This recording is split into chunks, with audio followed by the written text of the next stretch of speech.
Le suicide français ou merci pour ce moment? Alors là, oui, c'est vraiment un dilemme cornélien là.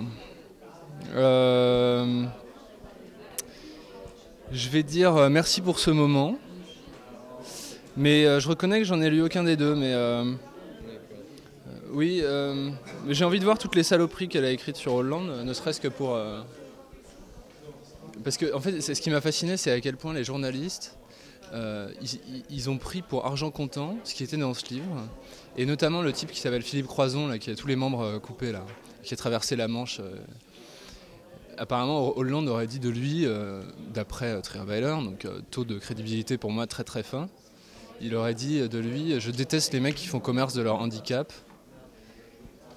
Bon, ce qui est horrible. Et évidemment, après, on se dit, bon, bah, ça a quand même un taux de crédibilité très bas.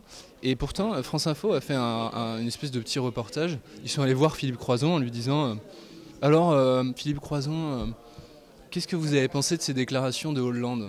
Mais on se dit, mais c'est quand même pas possible. On se demande où on est.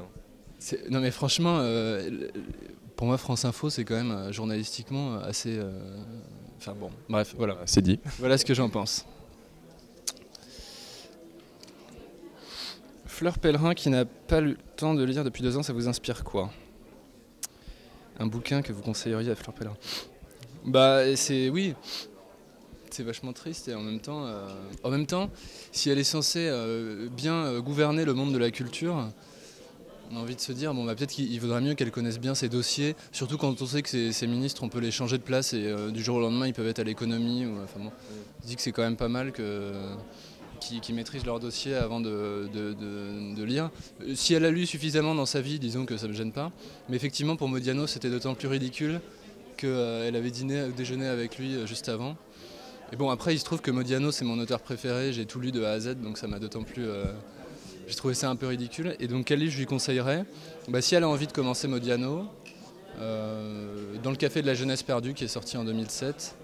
Et sinon, un des meilleurs qui est sorti dans les années 70, c'était Villa Triste, qui est une espèce de longue déambulation dans une ville d'eau, quelque chose de très éthéré et en même temps vachement sensuel.